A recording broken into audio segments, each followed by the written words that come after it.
জয় শ্রীকৃষ্ণ। আজকে নরসিংহ একাদশীর বিষয়ে এই ভিডিওটা নিয়ে আসছি, সবাই দেখবেন এই ভিডিওটা পুরো ভালো করে। নরসিংহ চতুর্দশী কবে, নরসিংহ চতুর্দশী কি, সেই বিষয়ে জানবো। কিরকম আপনি ব্রত পালন করবেন, ব্রতের কি কি নিয়ম আছে, সেই বিষয়ে সম্পূর্ণ জানকারি এই ভিডিওতে আপনি পেয়ে যাবেন। তো আপনারা ভিডিওটা পুরো শেষ পর্যন্ত দেখবেন। আপনারা কি কি নিয়ম পালন করতে হবে ও সংকল্প মন্ত্র কি, সবকিছু এই ভিডিওতে আপনারা পেয়ে যাবেন।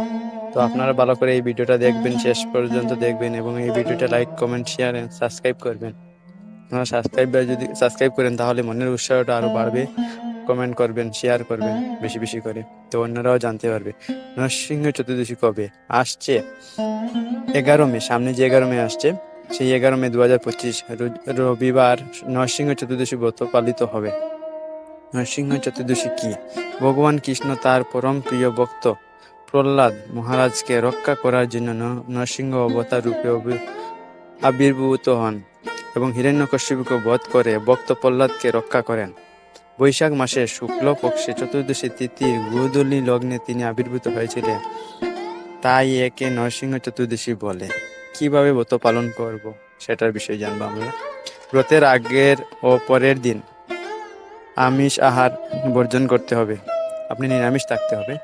মাছ, মাংস, ডিম এগুলো খাওয়া যাবে না। চা, পান, বিড়ি, কফি প্রভৃতি নেশাদ্রব্য বর্জন করতে হবে। যে কোনো ব্রত রাখলে আমরা যদি রাখেন, আর নরসিংহ ব্রতের কথা নেই, যে কোনো ব্রত যদি রাখেন তাহলে এগুলো আপনি নিষিদ্ধ।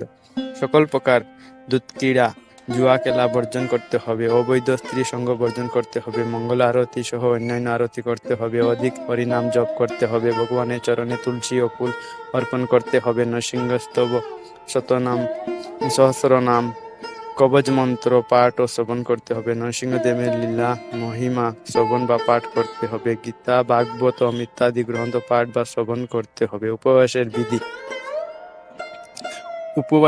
বিধি কি, সেই বিষয়ে। সন্ধ্যা পর্যন্ত নির্জলা উপবাস। যেহেতু গোধূলি লগ্নে ভগবান আবির্ভূত হয়েছিলেন, সেহেতু গোধূলি লগ্ন বা সন্ধ্যা পর্যন্ত নির্জলা উপবাস করতে হবে। এরপর একাদশীর মতো অনুকল্প প্রসাদ গ্রহণ করে পরের দিন 12 মে সকালে সূর্য উদয়ের পর পালন করতে হবে। তবে যদি কেউ সম্পূর্ণ দিন নির্জলা উপবাস করতে চায় সেটিও করতে পারেন। যারা শারীরিক সমস্যার কারণে নির্জলা উপবাস থাকতে পারেন না, তারা ভগবানের কাছে ক্ষমা চেয়ে ফলমূল খেয়ে ব্রত পালন করতে পারবেন। যদি পারেন তাহলে তো নির্জলা করবেন, যদি না পারেন তাহলে ফলমূল খেয়ে ভগবানকে প্রথমে আপনি নৈবেদ্য অর্পণ করবেন। ফলমূল ভগবান প্রসাদ রূপে অর্পণ করবেন, তারপরে আপনার প্রসাদ নিতে পারেন।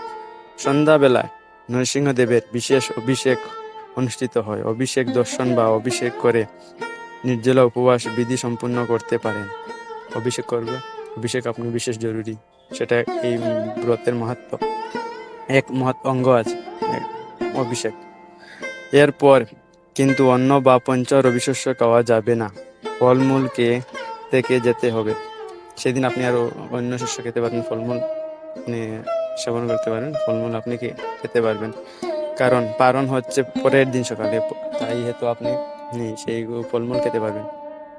যেরকম একাদশী সেম সেম এইরকম কোনো অন্য কিছু নয়, খালি নামটাই চেঞ্জ হয়েছে, নরসিংহদেব। আর একাদশী সেম পারণ, একাদশী যেরকম পালন করবেন সেই রকম। যদি অভিষেক দর্শন বা অভিষেক করা উভয়ে সমান ফল প্রসূ, তাই মোবাইলেও দর্শন করতে পারেন। যার হয়তো বড় বিগ্রহ নেই, বা আপনি এমনিতে করছেন, ঘট বসিয়ে করছেন, তাহলে আপনি করতে পারেন, মোবাইলে দর্শন করতে পারেন। অসুচ অবস্থাতে উপবাস ব্রত পালন, জপ, গীতা, ভাগবত পাঠ, ভগবানের গুণ লীলা মহিমা পাঠ বা শ্রবণ করা যায়, এগুলো আপনি শ্রবণ করতে পারেন। কিভাবে ব্রত সংকল্প করবেন? ব্রতের দিন 11 মে ভোর প্রাতঃ স্নান করে শুদ্ধ বস্ত্র পরিধান ও তিলক আচমন করে নরসিংহদেবের নিকট প্রার্থনা করতে হবে। হে নরসিংহ, হে মহাভীম, আমার উপর দয়া প্রকাশ করুন। আজ আমি আপনার ব্রত আচরণ করব, নির্বিঘ্নে সম্পূর্ণ করুন। এটা হলো আপনার ব্রতের সংকল্প মন্ত্র। তারপর জয় নরসিংহদেব, জয় প্রহ্লাদ মহারাজ কি জয়। তো এটা হলো বৃহৎ মহত্ব। তো আপনারা এই ভিডিওটা লাইক করবেন, কমেন্ট করবেন, শেয়ার করবেন।